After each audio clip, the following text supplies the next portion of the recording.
Picture this. It's August 14th, 2005.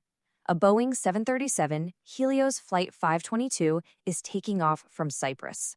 It's packed with families, people heading off on a summer holiday to Prague. It was supposed to be just another totally routine flight, but it would end up as one of the most chilling mysteries in the history of aviation. Because for hours, that plane just flew on autopilot, cruising across Europe, but completely unresponsive. It became a ghost plane, carrying 121 souls at 34,000 feet.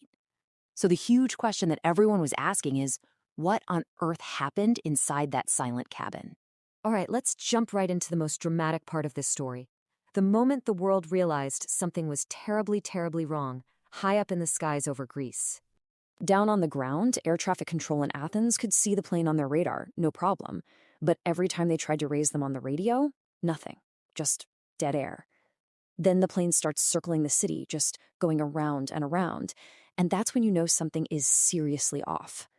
So the Hellenic Air Force scrambles two F-16 fighter jets to go take a look.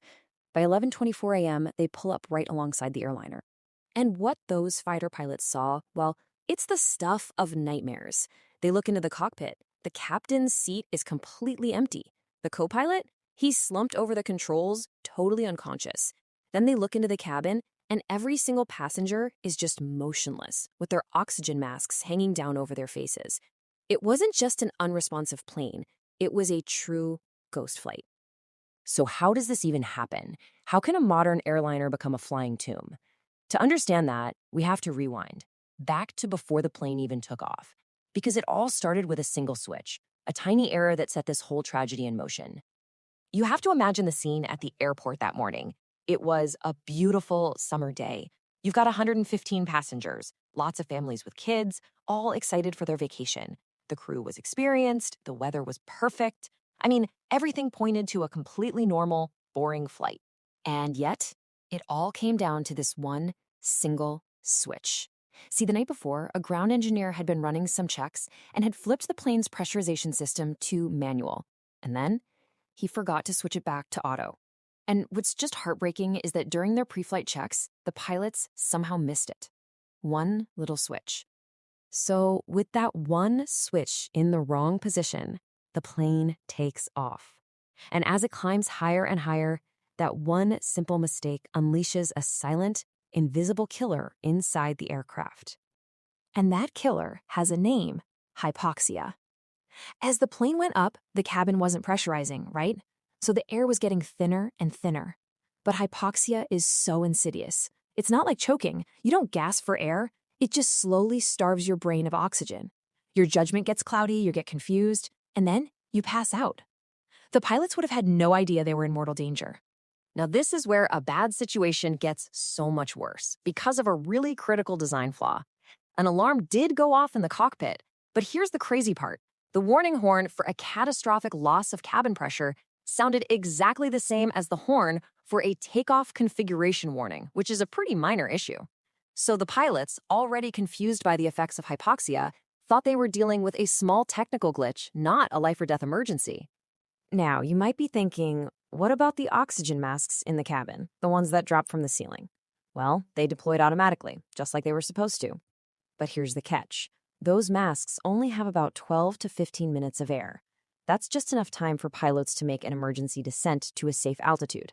But with the pilots already out of it, that 15-minute clock, it just ran out. Okay, let's jump back to those F-16s flying escort. Because just as those pilots were watching this ghost plane circle on autopilot, they were about to witness something that seemed absolutely impossible. It's 11:49 a.m. Nearly 3 hours have passed since takeoff, and suddenly a figure moves inside the cockpit. On a plane where every single soul was thought to be unconscious or worse, someone was awake. That person was Andreas Prodromou. And he was just 25 years old, a flight attendant. But see, Andreas wasn't just a flight attendant. He also happened to have a commercial pilot's license. It turns out he'd managed to stay conscious by using the cabin's portable oxygen bottles. He made his way to the cockpit, sat in the captain's empty seat, and was faced with an absolutely impossible task. He knew how to fly, but he had zero training on a Boeing 737. He grabbed the radio and sent out 5 desperate Mayday calls. But his voice was faint, And even worse, the radio was still tuned to the departure frequency from Cyprus. No one in Athens could hear his final, desperate pleas for help. What happened next was the tragic, and by this point, inevitable conclusion to a flight that was doomed pretty much before it ever left the ground. Just 1 minute after Andreas took control, the left engine flamed out. It was out of fuel. 10 minutes later, the right engine died too. The F-16 pilots could only watch in horror as Andreas, with no power at all, fought to steer this massive silent glider away from towns and populated areas. At 12:04 p.m., the aircraft crashed into a hillside, killing all 121 people on board. You know, when investigators picked through the wreckage, what they found wasn't one single cause. This wasn't one person's fault. It was a catastrophic chain of failures. You had the ground crew's initial mistake, the flight crew missing it on their checklist, and that confusing alarm system from Boeing. It all had to line up perfectly to create this perfect storm of a disaster. The silver lining, if you can even call it that, is that this tragedy forced immediate, industry-wide changes. Boeing had to update its alarm system so you could actually tell the difference between them. Pre-flight checklists for pressurization became way more strict. And Helios Airways, the airline at the center of it all, was shut down for good within a year. The story of Helios 522 is, on one hand, a testament to the incredible heroism of Andreas Podramu in those final moments, but it's also just a chilling reminder of how a few small, seemingly minor mistakes can all line up and create an unthinkable tragedy. It really makes you wonder, doesn't it? How thin is that line we all walk between routine